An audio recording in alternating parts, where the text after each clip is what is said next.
Olá, sabe? Hoje em dia, com tanta coisa que parece descartável, a gente às vezes busca algo mais permanente, né? Tipo a fé que a gente quase sente no ar em lugares como Hagia Sófia ou lá nas igrejas da Capadócia. Pois é, aquela sensação de algo antigo, imutável. Exato.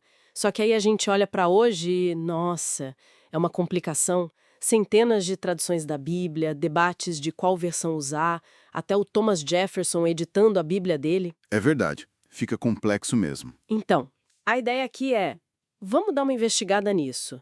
Qual era a relação original, lá no comecinho, entre a igreja e as escrituras? A nossa análise hoje vai mergulhar um pouco na visão que as fontes trazem sobre como a igreja primitiva se entendia e passava a fé adiante. Isso bem antes da Bíblia como a gente conhece hoje existir. Exatamente. E o material que a gente analisou convida a gente a fazer uma coisa interessante: mudar o ponto de vista. Não olhar do século XXI para trás, mas tentar enxergar como era lá no primeiro século. E como seria essa visão? Então, o texto que a gente viu apresenta, assim, duas mentalidades que ele chama de ocidental e oriental, para fins de contraste. A ocidental, nessa visão, seria mais ligada ao individualismo, sabe, o herói solitário, e a uma busca da verdade muito focada em livros, em autores, em autoridades. Tipo, conhecer algo estudando num laboratório. Isso, a analogia que usam é essa: conhecer uma árvore dissecando ela. E aí, em contraste. Teria a outra abordagem, a oriental, Exato. que seria, segundo a fonte, mais próxima da igreja primitiva, baseada na ideia de coletividade. A identidade vem do grupo, né? E no aprendizado mais pela experiência. A verdade que vem da vivência em comunidade. Ah, seguindo a analogia da árvore, seria como. Seria como conhecer a árvore, plantando, cuidando dela, convivendo com ela no dia a dia. O argumento central do material é que essa forma de pensar mais eh, experiencial e comunitária é chave para a gente sacar a essência da fé lá no início. Interessante essa distinção. E tudo isso parece que gira em torno de Jesus e da fundação da igreja, né? Ele falou: edificarei a minha igreja lá em Mateus, sobre os apóstolos, com ele sendo a pedra principal, como diz Efésios. Sim. E aí o material entra num ponto que eu achei bem curioso, que os apóstolos talvez não fossem tão perdidos como às vezes a gente imagina. Eles tiveram uma preparação bem específica. O texto detalha isso.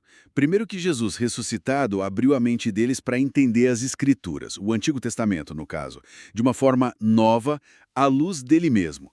Está lá em Lucas. Certo. Depois que eles foram colocados sob ordens sagradas, como dizem Atos, e foram mandados ensinar a prática da fé de um jeito específico lá em Mateus 28.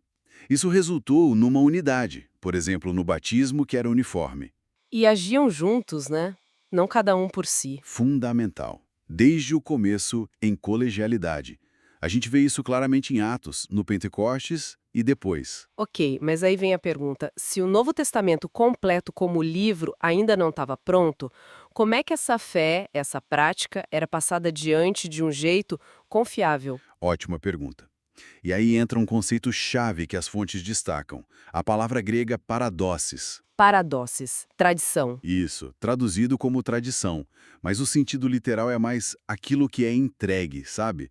O texto usa até a imagem do bastão na corrida de revezamento, algo que você recebe e tem que passar adiante igualzinho, sem deixar cair, sem trocar. Uma entrega cuidadosa, então. Exato. E o fascinante, segundo a análise, é que várias partes do próprio Novo Testamento, 1 Coríntios 11, 15, 2 Tessalonicenses, Judas, usam essa palavra. Usam para falar da transmissão do essencial, os ensinos, os decretos, a própria Eucaristia, a mensagem da morte e ressurreição de Cristo e também as práticas, as tradições ensinadas por palavra ou por carta. Então a ideia central é que essa paradosas, essa entrega viva de pessoa para pessoa, era o jeito principal de garantir a continuidade. Precisamente. O argumento que o material desenvolve é esse. Essa paradose viva, Paulo ensinando Timóteo, que ia ensinar homens fiéis, que eu ensino a outros, como está lá em 2 Timóteo, foi o que segurou a unidade, um Senhor, uma fé, um batismo, da igreja por séculos, mesmo sem ter ainda o Novo Testamento fechadinho, canonizado. E para ilustrar essa diferença, o material traz o caso do Marcião, né? Lá no século II. Sim, um contraponto histórico interessante.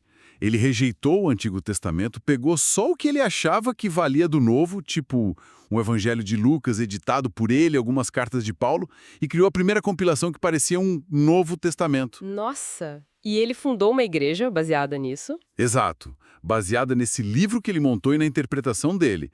E aí a análise faz um contraste forte.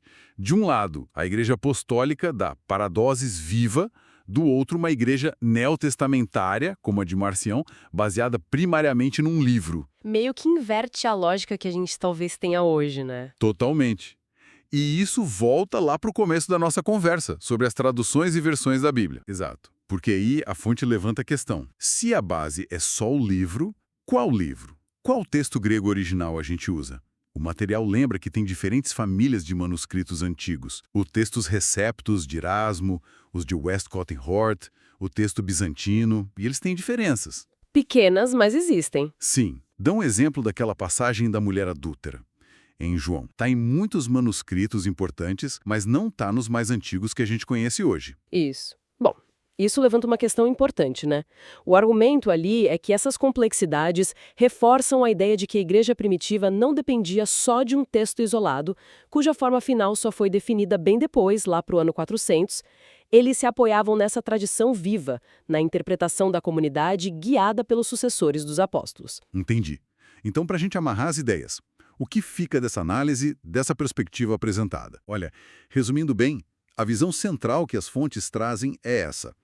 A fé cristã, na origem, foi vivida e transmitida como uma tradição viva, uma paradosis. Aquele bastão passando de mão em mão. Isso. Desde os apóstolos, de geração em geração, com uma ênfase muito grande na prática, na experiência comunitária. E isso era o que unia a igreja antes mesmo de existir o Novo Testamento como o livro que a gente tem hoje. Faz sentido. Uma perspectiva diferente da que talvez seja mais comum hoje. Sem dúvida. E para fechar, o material deixa uma provocação assim, para a gente pensar. Se a essência da fé é transmitida como uma prática, algo que se aprende vivendo e fazendo junto, eles dão até exemplos simples, tipo aprender a jogar amarelinha ou lavar louça, que a gente aprende mais vendo e fazendo do que lendo um manual. Interessante a comparação. Pois é, então, se é assim, como essa ideia poderia talvez mudar o jeito como alguém busca entender e viver uma tradição espiritual hoje? Para além, claro, da leitura individual dos textos, que também é importante, mas dentro desse contexto maior de uma fé vivida e recebida. Fica aí a reflexão.